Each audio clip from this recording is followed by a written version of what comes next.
Newstalk KGVO 1290 and 101.5 FM. It is the last best beer show with your host, Ryan Newhouse. Thank you. I am excited to be here.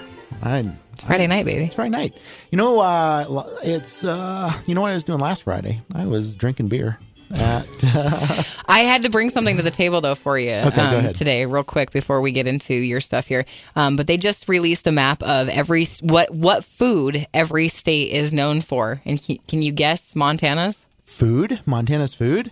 So, yeah, Thrillist. Of course, Thrillist did it. Yes. Every state is known for one food. Montana got an interesting selection. Well, see, I was going to go more generic, like hamburger, steak. But well, Ryan, why would I be asking you on the beer show? I know. No, they're calling beer the food? Mm-hmm. Beautiful. Ladies and gentlemen, Montana's most famous food and what they're known for is beer. Is beer. That's right. Woo. Oh, no. Well, I'll admit, every once in a while, I have beer for dinner. You know, and that's it. Hey, have you ever seen Grumpy Old Men? He eats bacon for breakfast, bacon for lunch, bacon for dinner, and then he drinks his dinner. Yeah, exactly. Well, that's perfect, actually, because last Friday night, I was at the Brewfest, and they had great food selections down there, but I kind of stuck with beer, because they had a lot of good beer. They had over 40 Montana-made beers. It's the most famous food in Montana. Well, there we go. I knew we were on to something. It gets better, because the first thing and what I really want to talk about is how well Montana breweries are doing and have been doing. So there's a new report that was just released by the Montana Legislative Fiscal Division, and it shows that the number of microbreweries across Montana has more than doubled in the last 5 years. Isn't it 29 to 62 or something around there? You know it. Yes, 29 to 62 exactly in those 5 years. And I've always joked about it because I wrote this book about Montana beer, and I think I had maybe 35 breweries in the book, and then it published, and then boom, like it's as out of date now. It's an encyclopedia now. Yeah, I know. It keeps going. And it's pretty fascinating. But let me see if you know the numbers. But do you know which county in Montana has the most microbreweries that are, it's a combination, so it's either open or at least applicants. I thought it was Yellowstone County, but... It's Gallatin. Oh, so the Bozeman area. Bozeman area, indeed. And it's happening. We're going to be talking to people out in that area here later in the show. So it's pretty wild. And there's a cool visual that we'll put up on our Facebook page for people to see the difference between 2010 and 2015. So it's happening. It's continuing to happen, and I know of others that are coming down the road. So yeah, and we talking to Jen last week. It was about, is the market saturated or not? Yep. And now with these new reports coming out, definitely it's very important to know the business. Exactly. Because as you see with just the numbers now, can you imagine just in a few years how those numbers are going to grow? Yeah, Jen Ewan was great insight for that. And, if we're going to talk dollars and cents, part of this report, too, that in 2015, in the Montana's 2015 fiscal year, beer tax revenue contributed $3 million to the general fund. So, whatever the general fund's used for and all that, like good $3 million came from Montana beer tax. So... yeah, I definitely was a part of that. Yes, that's some of my money. I know that. There it is. That's why I'm not the millionaire yet. So, man, I'm excited. We got a good show planned as always. We've got some neat people to talk to. So let's get rolling with it. This week, I am joined by one of the co-owners of the newest brewery to open in Montana, and it is coming on Friday, February 26th. It is Two Bassett Brewing in White Sulphur Springs, Montana. And on the phone, I have Barry Hedrick. Barry, how are you? I'm very good, thank you. How are you? Doing very well. Well, congratulations and welcome to the Montana beer scene. Yeah, we're happy to be a part of it. I have been to White Sulphur Springs. I actually got on the Smith River a number of years ago, and I remember driving through there. And I obviously no brewery back then. But why don't you tell me a little bit about yourself? And I know your wife, Chris, is also involved in the brewery. And what's your background in White Sulphur Springs? And why'd you decide that that's the place for a brewery? I grew up here in White Sulphur Springs, was raised out on the Smith River. Okay. Went to college. I'm a civil engineer by education, worked for Kiewit Construction for a number of years. That's where I met my wife, Chris, when we were in Sheridan, Wyoming. She is a banker here in White Sulphur Springs, has been for close to 30 years. And we were looking for something that, a business, we pondered that for a number of years, Okay. but a business that would be beneficial to the local community. Perfect. And since we've both done some research, myself probably 40 years of research, about beer, Glass we by decided glass, that a brewery would be a good fit for our community. Excellent. Well, then, speaking of beer, like what beers have you had either recently or in your life that really have stuck out to you and then said, gosh, I want to do this or I can do this? Oh, I guess we've been influenced by a number of different breweries. You know, Big Sky Brewing partners with Sarah Calhoun at the music festival here, the Red Ants Pants Music Festival. So they've got some good beers over here every summer. And we've traveled all around the state, whether it's Bozeman, Helena, Peaburg's got a nice little small brewery there. That they do. And just, you know, trying some different beers and thought, you know, we could do something like that. And so that's how we started down this venture. Great. You were telling me before we got started here a little bit that your wife is the brains and you're a bit of the brawn, and it sounds like you're really putting this together. Why don't you talk about what system that you have and what you're doing and how you're making beer? How we're making beer is it's a pretty bare bones system here. I worked with a gentleman out of Wisconsin, and you know we're set up actually on utilizing some old dairy equipment as part of our brew house setup, and then some 10-barrel fermenters, and we've just got 2 fermentation tanks in here now, and we're currently brewing just 6-barrel batches because our kettle is probably about 7-barrel capacity on our kettle. So, okay. Yeah, that's how we got started. Awesome. Good. Were you a dedicated home brewer, or did you sort of trial by fire? What's your brewing background? Oh, I've been doing home brewing for a while, and when we thought we might want to head down this road over a year ago, we decided to do some tastings where we'd bring in 50, 60 people and try some different beers and see what they thought of them. And we've done a number of those over the last year and a half or so, and that's helped to kind of focus us in on what we want to produce here initially. But okay. We're always trying some different things. So why don't you talk about what you've produced so far? What will be available to patrons when you open the doors? When we open Friday, we're going to have an Irish ale. We call that a Drooligan. We've got a blonde ale, which we call a Chasing Blonde. We've got an IPA. It's our Anticipation IPA. We have a Scottish ale. We call that a Belter. And we'll also have a Honey Amber ale. Oh, wow. Honey Amber. Beautiful. Yeah. Awesome. And what name is that? Do you have? We just call it Honey I'm Home. Honey I'm Home. Yeah, my awesome. wife, she's very, very creative and into the marketing end of things. So she's taken photos of the namesake of the brewery, Stanley and Leroy, are 2 Bassets doing various things, and she kind of themes stuff after that. I was on your Facebook page, and we'll actually post a link to that on our Facebook page too. But yeah, I think I saw some pictures of them. Yeah. Missoula here, where we're at, is very dog friendly, as is actually most of Montana, I'd imagine. But you bet. Yeah. Good. What kind of hours will you have? We'll be open 2 p.m. till 8 p.m. Wednesday through Sunday. Wednesday through Sunday, 2 to 8. Awesome. And any collaborations with local food, or do you have any recommendations for where people can get a bite to eat? We're on the same block as Red Ants Pants and Stage Line Pizza in Clearwater property. We like to call it the Pints, Pants, Pizza, and Property Block here in White Sulphur Springs. You must have practiced that. We have Stage Line Pizza 2 doors down.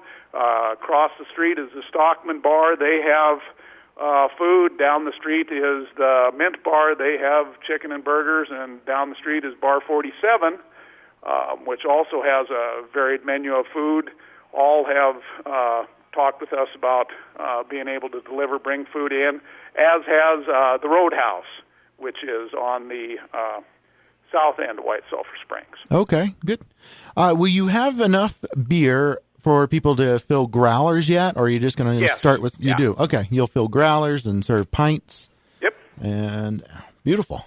Yeah. Good. Are you serving full pints, 16 ounces, or are you doing like 4 12-ounce beers? We're doing 16-ounce pints. Awesome. So you can get 3 16-ounce pints. Yep. Thanks to our very good. And let's see. Well, I mean, what's the first year look like in your mind? I mean, what would be all the definitions of success in your first year? Well, obviously, if we can get some people in here on a regular basis enjoying the beer we're producing, and if we can help in drawing people to our community, whether it's coming to White Sulphur Springs for recreational purposes and stopping in here, or just being another bright spot in our community for people to want to stop here and spend some time with us. Excellent. What is the proverbial traffic flow through White Sulphur Springs? Is it pretty seasonal, or what do you, I guess I don't even know what your population is. Yeah, the population here in White Sulphur is about 800 people. Okay. We're on U.S. Highway 89 North and 12 East and West. We get traffic flow, obviously, between the parks, between Glacier and Yellowstone, traveling north-south. Okay. We're only about 30 miles from Showdown, Ski Hill. We get a lot of people coming through town to go to Showdown in the winter. Okay. Of course, in the fall, the hunting season, a lot of people come to White Sulphur Springs to hunt. People also come for snowmobiling, snowshoeing, ice fishing during the winter months. And then once we get to April, the floater traffic starts to hit town, people that are going to float on the Smith River. Yep. And we'll see those folks here coming through town from April, as long as the water holds up in the river, some years well into July, and other years it slows up late June. But, so there's quite a bit of traffic through the community. Well, you've actually just done a phenomenal job of selling White Sulphur Springs. I'm ready to move there myself because, gosh darn, now you got a brewery on top of all those fun recreational opportunities. So yeah, and we like to tell everybody, heck, we're close to everywhere. We're in a part of the state. It's not too far from Bozeman, not too far from Great Falls, Helena.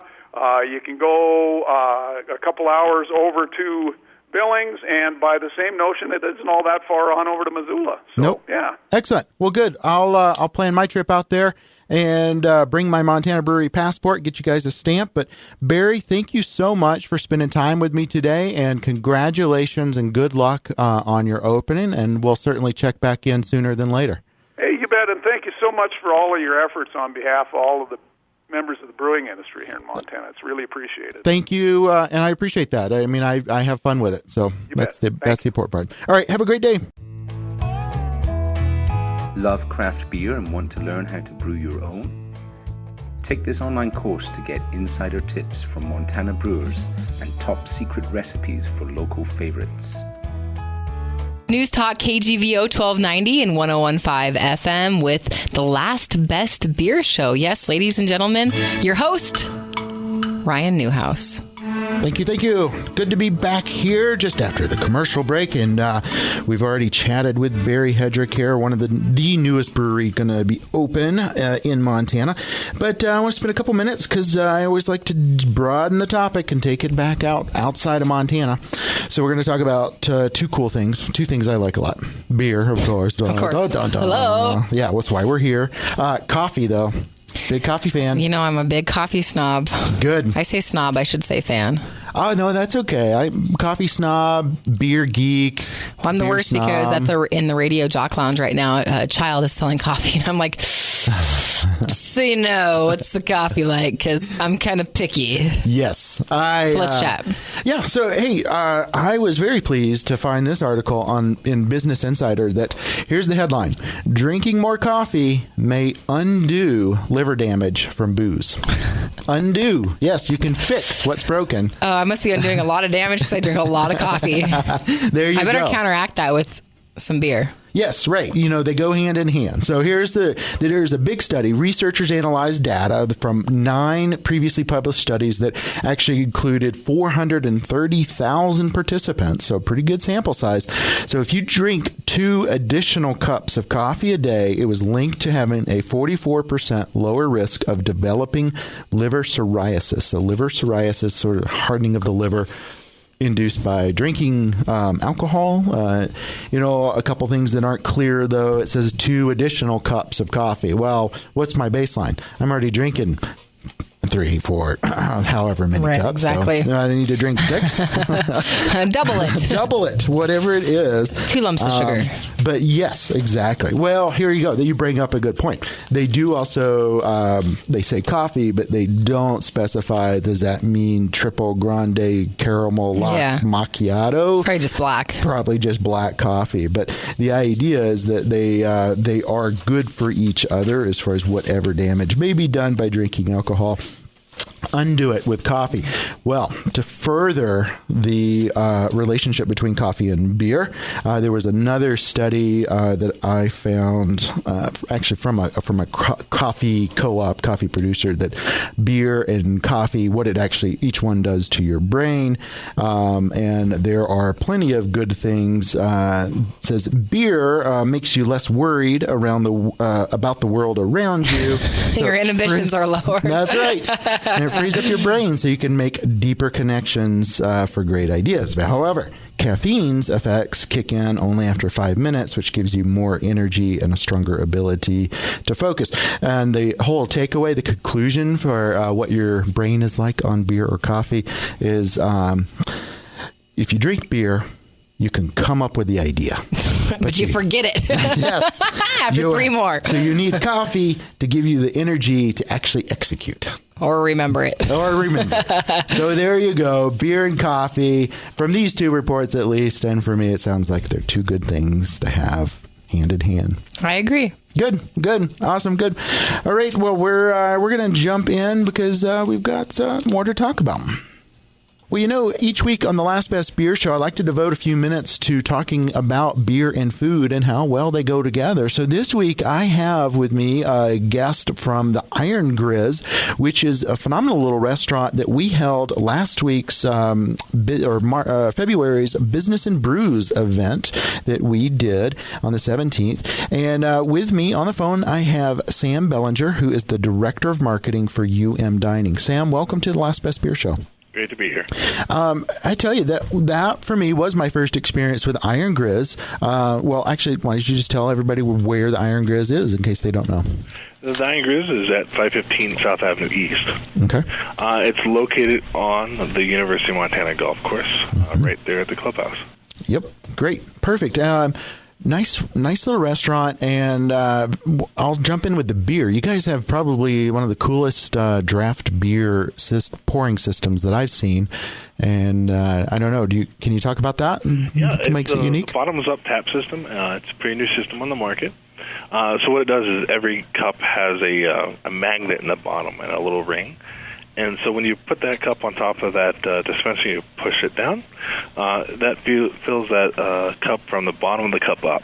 So it reduces friction, and so it increases their keg yield using 2 key factors. The system operates at the brewer recommended settings, so it maintains the beverage quality. In layman's term, it reduces the foam. Okay. So you get a better pour out of it. And also the system allows us to pour exactly the amount that needs to go in the cup. So there's no more spills, no bad pours, and there's less money just going down the drain. That's very cool. I posted actually a video on it on our Facebook page.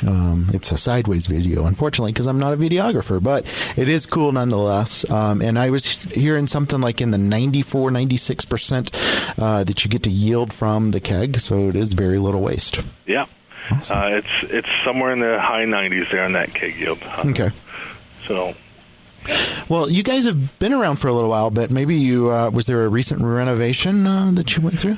So over last winter, we gutted the building. Okay. And did new windows, did some insulation in there, then expanded the kitchen, made the kitchen much larger so it can be a full production kitchen. And we sourced as much local materials as we could in the renovation. So if you look at the tabletops of the bars, they're all local beetle kill pine that we're using in there. Yeah. And, we finished, I think it was around last March, and we opened up in time for the golf season. Mm-hmm. And so far, everybody loves the redesign. Great. And I love the redesign. I love the beer, but I also love the food. I mean, you guys provided some knockout appetizers, but then people were also ordering off the menu, and the plates that I was seeing coming out of the kitchen was fantastic. Why don't you highlight some of the more popular or things that you're excited about? So our menu is designed to be an approachable American cuisine created with the highest local quality food. Okay. For instance, our burgers and our steaks, they're made with 100% Montana-raised Wagyu beef. So Wagyu is also referred to as American-style Kobe beef. Okay. The Wagyu we serve is rated USDA Prime. And what that means is it's bursts with flavor and just richness. There's more marbling. It's just it's better beef. Great. It's 100% natural, free of antibiotics, free of hormones. It's fed natural grasses, whole grains. We purchase as much local produce as we can. Unfortunately, some things that we serve are not in season year-round in Montana. So sure. When that happens, we do purchase outside of the state. And we purchase all that through the UM Farm to College program. Okay. Now this summer, though, kind of excited about this. We're going to be serving up some hyper-local produce. Out in front of the golf course, we're opening up a large garden out there. Very cool. And so you'll come to dinner some nights, and what you're being served would have been harvested that morning right out there in the garden. That's awesome. Yeah. That's great. Well, it's reflective in your menu, and then also your beer choices. Several Missoula breweries and Montana breweries there as well. But I'm super excited about how local you guys are, and then the quality food was great as well. Yeah, on tap we only have Montana breweries on tap. Perfect. Good. I wanted it looked that way. It's Yeah, and we also have cans and bottles of local beer that we don't have on tap as well. Okay. Come in for their whole selection. What are your hours there? Currently, we're open Wednesday through Saturday from noon to 9 p.m. Okay. And then once the golf season and the warm weather comes, we'll go to 7 days a week. Okay. And then our food service hours will be extended once those 7 days a week starts. Beautiful. Good. Well, again, it was a fantastic night for us for Business and Brews. The house was packed. The beer was flowing. The food was warm and tasty and delicious, and everybody was happy. So I see just great things, and certainly enjoyed our visit. And, I guess I'll part with this. You have a full menu. Will it change seasonally? It will change. It won't change completely seasonally. Mm-hmm. We'll have some additions and some subtractions based on seasonality of products. Okay. Yep. Where you're going and what you can get, as you were mentioning earlier there. Perfect. Yep. So we're optimizing it as much as possible for local food. Sam, thank you again for joining us on the Last Best Beer Show. I want all my listeners to get down there. It is at the Iron Grizz, is at the UM Golf Course, and it is open Wednesday through Saturday, noon to 9. Sam, thank you so much. Thank you. Well, I hope you had as much fun as I have with this show and talking to some phenomenal businesses, both far and wide, and all about beer. But, as I go out with every show, I want you to save the date because we've talked about it, but Business and Brews happens every month with the Last Best Beer Show and our lovely sponsors who make the show possible. So save the date for March 23rd. It's a Wednesday night. We're going to be with Wardens at La Grotto, which is beneath the Old Post. And we've got a cool presentation all about the history of Missoula and how beer is tied to it. Fantastic presentation. And we're going to be drinking some phenomenal kegged beer because Wardens is your place to go for kegged beer. So save the date, March 23rd. And we're going to get ready and put together another great show for you next week. So come back to Newstalk KGVO and the Last Best Beer Show. Until then, though, Missoula, I say cheers. Love craft beer and want to learn how to brew your own? Take this online course to get insider tips from Montana brewers and top secret recipes for local favorites.